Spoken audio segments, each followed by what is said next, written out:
नमस्कार, मी विश्वास उडगी आणि आजचा हा जो व्हिडिओ आहे हा बँकांच्या संपादनाच्या निमित्ताने किंवा एकूणच या अर्थव्यवस्थेमध्ये बजेटमधल्या त्या तरतुदी आहेत आणि रिझर्व्ह बँक ऑफ इंडियाचं जे पतधोरण आहे त्या संदर्भात माजी गव्हर्नर रिझर्व्ह बँक ऑफ इंडियाचे एक अर्थतज्ञ आणि गव्हर्नर रघुराम राजन यांनी जे वक्तव्य केले ते फार महत्त्वाचं वक्तव्य केलं आहे.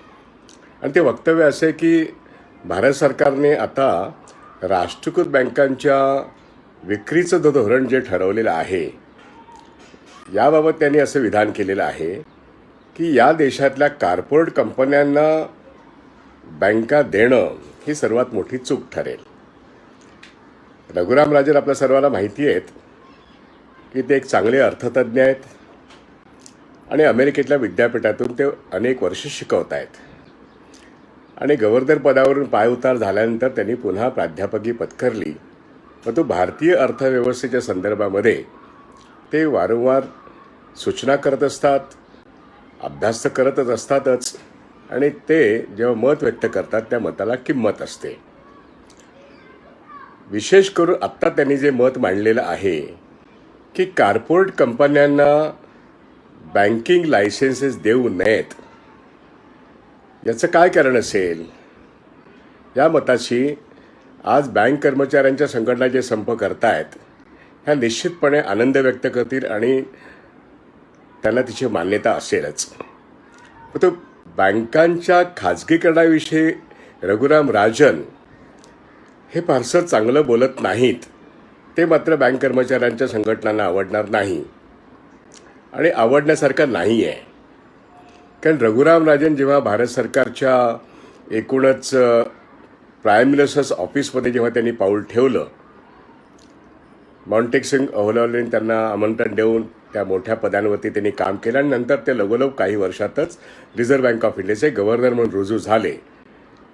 तर त्यावेळेस सुरुवातीच्या कालखंडात त्यांनी एका भारत सरकारच्याच रिझर्व्ह बँक ऑफ इंडियाच्याच कमिटीचं नेतृत्व केलं होतं आणि त्यात सार्वजनिक क्षेत्रातल्या बँकांचं खाजगीकरण कसं करावं याचा एक अहवालच दिला होता. त्याला राष्ट्रीयकृत बँकांच्या कर्मचाऱ्यांनी तेव्हाच त्याला कडाडून विरोध केला होता. ते वर्ष होतं 2008. आणि या सगळ्या कालखंडामध्ये आपण जगभरच्या बँका, खाजगी बँका कोसळलेल्या पाहिलेल्या आहेत. देशातल्या सार्वजनिक क्षेत्रातल्या बँका या अर्थव्यवस्थेचा कणा असल्यामुळे ही अर्थव्यवस्था सावरली गेली आहे 2008च्या जागतिक वित्तीय संकटात, हेही आपण पाहिलेलं आहे.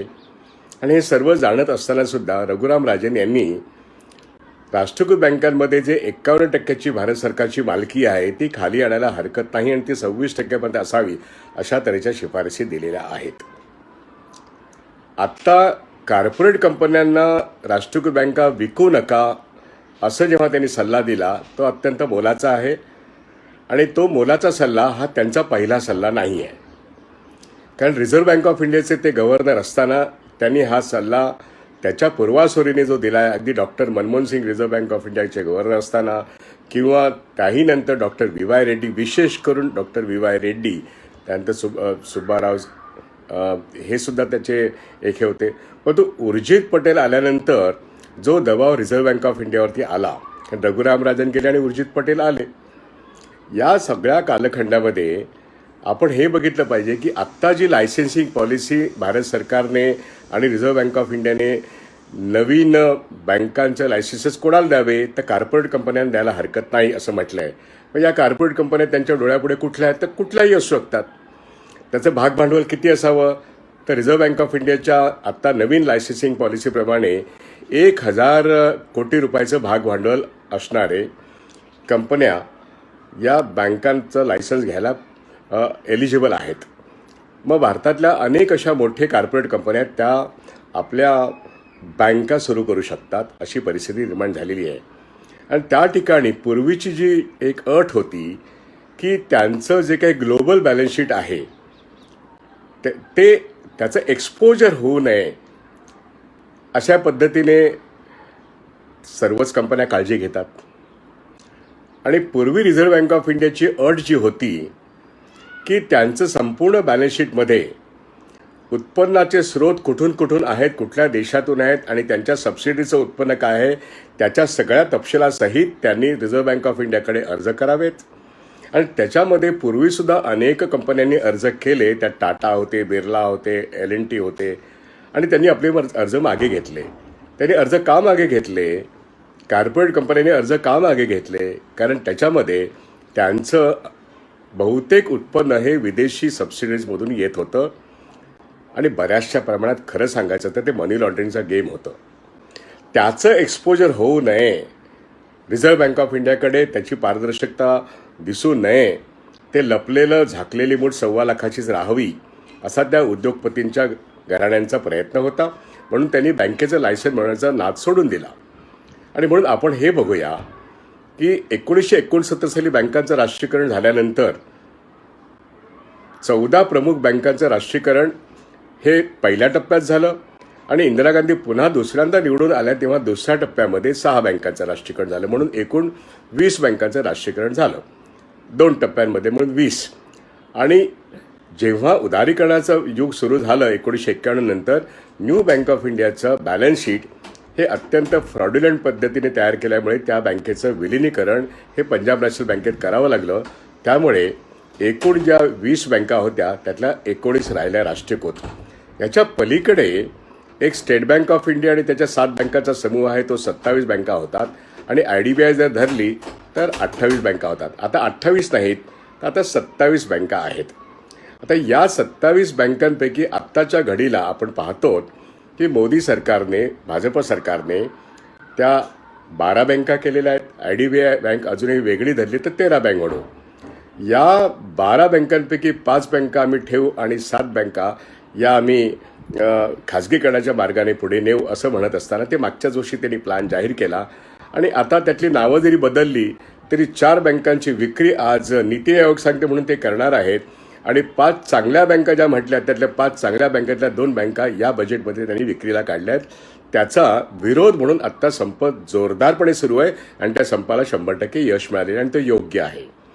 या संपाच्या यशानिमित्तानं भारतीय राष्ट्रीय काँग्रेस ज्या इंदिरा गांधींमुळे जे राष्ट्रीयकरण झालं त्या काँग्रेसने आज त्या संपाला पाठिंबा व्यक्त केला आणि त्याचं डिनॅशनलायझेशन किंवा प्रायव्हेटायझेशन होऊ नये यासाठी आपल्या पक्षाचा पाठिंबा दिला आहे. अर्थातच त्याला डाव्या पक्षाचा मोठा पाठिंबा आहे, कामगार संघटनांचा पाठिंबा आहे, एकूणच सार्वजनिक क्षेत्रातल्या सर्व संघटनांचा आणि देशातल्या शेतकऱ्यांचा पण पाठिंबा आहे. आणि म्हणून या संपाला एक फार मोठं जन आंदोलनाचं स्वरूप प्राप्त झालं आहे असं म्हणायला हरकत नाही. आणि त्यात रघुराम राजन यांनी आज जो काही वक्तव्य केलं तेही फार महत्त्वाचं होतं. आता या संदर्भामध्ये मी जे मांडत होतो ते हे की 1969 साल 1980 साल यातून बँक राष्ट्रीयकरण एक व्यवसाय निर्माण झाला, त्या बँकांचा एक गट निर्माण झाला आणि एकूणच 27 अधिक 1 अशा 28 बँकांचा जो गट आहे हा पब्लिक सेक्टर म्हणजे सार्वजनिक क्षेत्रातला गट आहे. आता याच्यानंतर 1995 साली लिबरलायझेशन किंवा उदारीकरणाचं जे डॉक्टर मनमोहन सिंग आणि नरसिंहराव सरकारने जे काही दारं उघडी करण्याचं ठरवलं अर्थव्यवस्थेची, त्यात इन्शुरन्स आणि बँका याच्यामध्ये विदेशी भांडवलाला प्रवेश देणं आणि काही प्रमाणात खरं तर त्यांना हवं होतं 100%, पण लोकांच्या आणि विरोधी पक्षांच्या विरोधामध्ये आणि कामगार संघटनेच्या विरोधामध्ये त्यांना त्यांच्या धोरणाला मुरड घालावा लागला आणि तो मुरड घालून त्यांनी 51% मालकी स्वतःकडे असेल आणि सार्वजनिक क्षेत्र त्याचं कॅरेक्टर पब्लिक सेक्टर राहील हे जाहीर करावं लागलं. हे धोरण पार्लमेंटमध्ये त्यांनी जाहीर केलं आणि म्हणून 95 साली ICICI आज बँक आपल्याला जी दिसते, ICICI, HDFC या ज्या बँका दिसतात अशा 12 बँकांना लायसेन्सेस मिळाले. पण मग त्या बँकांना लायसेन्सेस देताना RBIची जी लायसेन्सिंग पॉलिसी आहे, रघुराम राजन आत्ता काय म्हणतायत हे समजून घ्यायचं असेल तर रिझर्व्ह बँक ऑफ इंडियाची दुसरी लायसेन्सिंग पॉलिसी 1969 नंतर ती नवीन खाजगी बँका ओपन करायच्या असतील तर त्यांचे बॅलन्स शीट्स हे पारदर्शकरित्या खुले असले पाहिजेत RBIला स्क्रुटिनी करण्याकरता. नंबर 1ची गोष्ट, RBIचं नियंत्रण असेलच असेल रेग्युलेटर म्हणून, परंतु आरबीआय लायसन देत असताना त्याचं भांडवल किती असेल, त्याने आंतरराष्ट्रीय नियमाचे पालन कसे करतील याकरता सुपरविजन आणि रेग्युलेशन याचा पूर्ण कंट्रोल आरबीआयकडे असेल. हे संपूर्णपणे व्यवस्था नियम हे आरबीआय नियम केले आणि 100 कोटी भाग भांडवलाच्या बँका ओपन झाल्या. म्हणून आपण बघितलं की आयसीआयसीआय सिक्युरिटीने आयसीआयसीआय बँक फ्लोट केली, एचडीएफसी या संस्थेने एचडीएफसी बँक फ्लोट केली आणि टाइम्स ऑफ इंडिया जी बेनेट कोलमॅन कंपनी काढते त्यांनी टाइम्स बँक पण फ्लोट केली. तसंच इंडसइंड बँक जी हिंदुजांची बँक आहे ही पहिली बँक त्यानंतर निघाली. याला सुद्धा बँक कर्मचाऱ्यांनी कडाडून विरोध केला. परंतु हे नवीन मॉडेल जे आहे खाजगी बँकांचं ते त्या ठिकाणी जन्माला आलं. 2003ला पुन्हा एकदा लायसेन्सिंग पॉलिसीमध्ये आरबीआयने बदल केला. मुख्य धोरण तसंच ठेवलं, फक्त भाग भांडवल किती असावं किमान, तर ते त्यांनी 100 कोटीच्या ऐवजी 300 कोटी केलं आणि हे नियम त्यांनी जुन्या क्षेत्रातल्या खाजगी बँकांना पण लागू केले. म्हणजे बँक राष्ट्रीयीकरणापूर्वी ज्या शिल्लक राहिलेल्या खाजगी बँका होत्या लाईक फेडरल बँक किंवा साऊथ इंडियन बँक किंवा तमिळनाड मर्कंटाईल बँक किंवा नैनिताल बँक किंवा बँक ऑफ कराड किंवा काय तुमच्या United western bank, Sangli bank, महाराष्ट्रातली आणखीन एक बँक आहे ती आत्ता त्याला आरबीएल हे नाव आहे. ह्या सगळ्या ज्या बँका आहेत त्यांना 300 कोटीचं भांडवल नसेल तर एक तर त्यांनी दुसऱ्या कुठल्यातरी बँकेमध्ये त्याचं विलिनीकरण करावं किंवा भांडवल आणावं. मग रत्नाकर बँक लिमिटेडने 300 कोटीचं भांडवल आणून स्वतःचं रुपडच बदललं, ते आता आरबीएल बँक झाली. सांगली बँक आणि युनायटेड वेस्टर्न बँक आयडीबीआयमध्ये आणि आयसीआयसीआय बँकेत विलीन झाल्या. बँक ऑफ मधुरा ही आयसीआयसीआयमध्ये विलीन झाली. कालांतराने बँक ऑफ राजस्थानसुद्धा आयसीआयसीआयमध्ये विलीन झाली. त्यामुळे खाजगी बँकांच्या विलिनीकरणाचा एक मार्ग हा तिसऱ्या लायसेन्सिंग पॉलिसीमधून निर्माण झाला. तेव्हा 300 कोटी रुपयाचं भांडवल, मात्र बाकीचे नियम तसेच राहिले. त्यामुळे खाजगी कंपन्या या बँकांत घेऊ शकल्या नाहीत. आयसीआयसीआयने काय केलं, स्वतःच्या बँक शाखांचा विस्तार न करता, एचडीएफसीने स्वतःच्या बँक शाखांचा विस्तार न करता आयत्या जुन्या खाजगी बँका ताब्यात घेतल्या आणि म्हणून लॉर्ड कृष्ण बँक किंवा आणखीन काही बँका एचडीएफसीने घेतल्या. टाइम्स बँकसुद्धा एचडीएफसीने घेतली. अशा तऱ्हेने स्वतःचा विस्तार केला किंवा बँक ऑफ सेंच्युरी घेतली.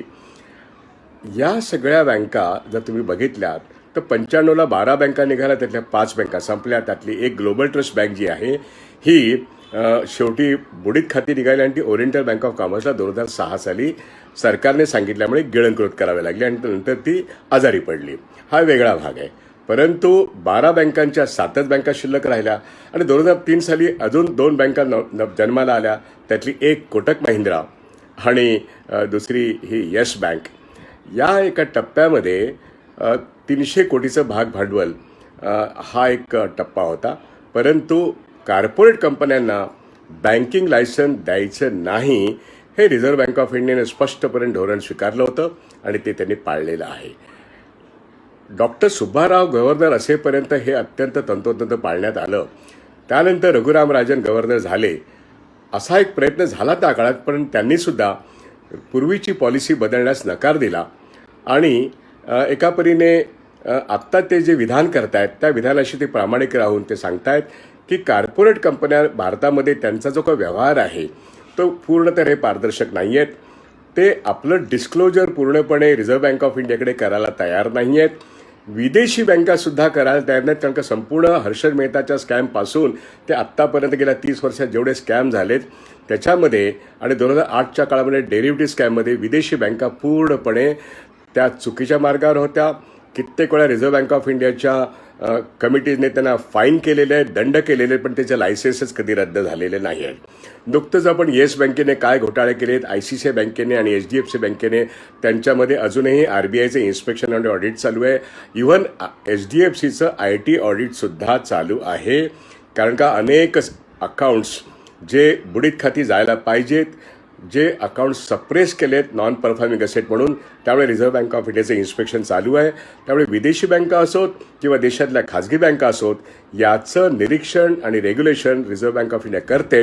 पण बऱ्याच वेळा रिझर्व्ह बँक ऑफ इंडिया कानाडोळा करून त्यांना माफ करते आणि येस बँकेच्या बाबतीत आपण पाहिलेलं आहे तो नोकरशाहीचा व्यवहार आणि खाजगी बँकांवरती त्यांची कृपादृष्टी हे आपल्याला दिसलंय. आणि म्हणून रघुराम राजनचं यांचं मत आत्ता जे व्यक्त होत आहे की कॉर्पोरेट कंपन्यांना तुम्ही हे देऊ नका आणि राष्ट्रीयकृत बँका खाजगी बँकांना पण विकू नका, त्यांची तेवढी क्षमता नाही आहे. कारण काही भोळसट लोक जे आजही म्हणतात की ICICI घेईल ना कुठली तरी बँक, HDFC घेईल ना कुठली तरी बँक, इतका भोळसटपणा आपल्या सुशिक्षित मध्यम वर्गामध्ये आहे.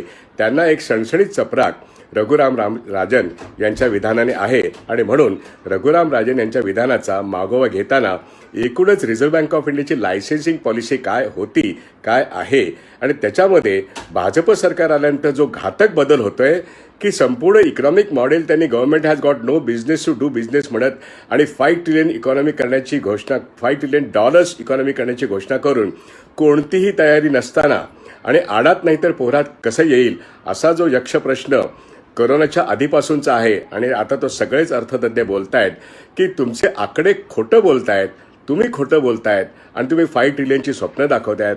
आणि आता उणे GDP असताना तुम्ही खोट्या तऱ्हेने आकडे सांगतायत की आम्हाला ग्रीन शूट दिसायला लागले, तृणांकुर दिसत आहेत, इकॉनॉमी लुकअप होत आहेत. आणि RBIचे गव्हर्नर पण हे सांगतायत आणि सरकारचे अर्थतज्ञ आणि पंतप्रधान मोदी आणि निर्मला सीतारामन सुद्धा यांना ग्रीन शूट कुठे दिसतात हे आपल्याला माहिती नाहीत. रोजगार वाढत नाही, तो कमी होतोय. आणि पतधोरण याच्यामध्ये आता जो का मेजर शिफ्ट या सगळ्या धोरणामध्ये होतोय याच्यावरती रघुराम राजन यांनी जी कॉमेंट केली आहे. आता आपण अत्यंत घातक अशा कालखंडात शिरतो ज्याच्यामध्ये अर्थव्यवस्थेमध्ये प्रचंड मोठा दगाफटका होण्याची शक्यता आहे.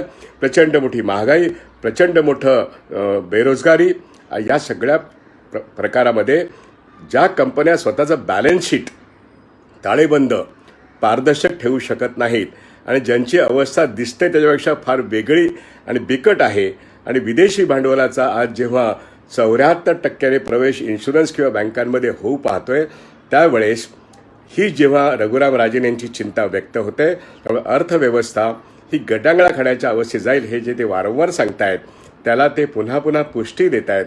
आणि ते बजेटकडे बोट दाखवत आहेत आणि ते सांगतायत की आता 5 ट्रिलियन इकॉनॉमीची जी काय अपेक्षा व्यक्त केली जाते भारत सरकारकडून त्याच्यासाठी आधार नाही आहे, त्याच्यासाठी आकडे नाही आहेत, त्याच्यासाठी सरकारचं अंकगणित आणि तयारी कच्ची आहे आणि सरकारचे आकडे सत्य बोलत नाही आहेत. अशा अवस्थेत कॉर्पोरेट कंपन्यांना बँका सोपवणं याच्यासारखी घातक परिस्थिती होणार नाही आणि ती प्रचंड मोठी चूक असेल. It will be a blunder अशा तऱ्हेने त्यांनी म्हटलंय. ही गोष्ट या देशातल्या सुशिक्षित मध्यम वर्गाने कृपा करून समजून घेणं आवश्यक आहे. कारण ते फार मोठ्या भ्रमात वावरत आहेत की all that private is good असं म्हणताना आजची ICICI सुद्धा या देशामध्ये 2008 साली भारत सरकारने वाचवली. HDFCला वाचवण्यासाठी आज मोदी सरकारने सुद्धा त्याला टू बिग्स टू फॉल म्हणून टॅग लावलेला आहे. आणि येस बँक तर कोसळलेलीच होती. त्या कोसळण्याला वाचवण्यासाठी LICला पुढे केलं, स्टेट बँक ऑफ इंडियाला पुढे केलं आणि आता तरी ह्या सगळ्या 2000 बँका 2024पर्यंत संपूर्णपणे सर्वच बँकांची विक्री करणं इतकं घातक धोरण घेऊन खाजगी कंपन्यांना, कॉर्पोरेट कंपन्यांना पूर्णपणे बँका देणं, नवीन लायसेन्सेस देणं आणि त्यांना विक्री योग्य बँका तयार करणं हे घातक धोरण असताना रघुराम राजन यांचं म्हणणं हे महत्त्वाचं आहे. त्यांचं धोरण बँक कर्मचाऱ्यांना आवडणार नाही. देशाच्यातल्या जनतेला हा जो दुसरा भाग आहे हा विचार करायला लावेल. ते खाजगीकरणाच्या बाजूनेच आहेत, ते सार्वजनिक क्षेत्राच्या बाजूने आहेत असं कृपा करून कोणीही समजण्याची गरज नाही. मुळामध्ये ते भारतीय अर्थव्यवस्थेसंदर्भात काही एक वक्तव्य करतात याचा तरतम भाव ठेवून आपण त्यांच्या म्हणण्याचं एक विश्लेषण करण्याची गरज आहे. अन्यथा बँक खाजगीकरणाच्या ते विरोधात बोलतायत असा समज करून घेऊन तसं चालणार नाही. ते रिझर्व्ह बँक ऑफ इंडियाच्या licensing policy, reserve bank of इंडियाच्या पतधोरणाविरुद्ध आणि भारत सरकारच्या बजेटमधल्या ज्या अनेक प्रोव्हिजन्स आहेत आणि जे भ्रम निर्माण केलेत त्याच्याविषयी ते मत व्यक्त करतात. आणि त्याकरता त्यांची विधानं ही या दृष्टीने महत्त्वाची आहेत. आणि ते अव्वल दर्जाचे इकॉनॉमिस्ट आहेत, ते स्टेट सेक्टरच्या बाजूचेच आहेत असं नाही आहेत, परंतु देशाच्या अर्थव्यवस्थेमध्ये जो आधार पब्लिक सेक्टरने दिला आहे त्याच्या बाजूने मात्र ते नक्कीच आहेत. हे मात्र त्यांनी मत वारंवार मांडलेलं आहे. आणि म्हणून अर्थव्यवस्था कोसळण्यापासून बचाव करण्याकरता त्यांनी आत्ता जे विधान केलेलं आहे त्या विधानाला आपल्याला एक जनमताचा आधार निर्माण होणं आवश्यक आहे. कारण का मोदी सरकार कुणाचंच ऐकत नाही. किमान माजी गव्हर्नर आणि एक ज्येष्ठ अर्थतज्ज्ञ यांचं तरी त्यांनी ऐकावं. आणि 2 दिवसाचा संप हा जस्टिफाय करण्याकरता रघुरामराजन बोललेत असं नव्हे, परंतु एकूणच या देशामध्ये जी अर्थव्यवस्थेची गती आहे त्याच्यावरती त्यांनी जे विधान केलेलं आहे. कारण भारत सरकारने जे नवीन इकॉनॉमिक मॉडेल प्रस्तुत केलं आहे की सगळं विकून टाका आणि 1.75 लाख कोटी वित्तीय तूट भरून काढा.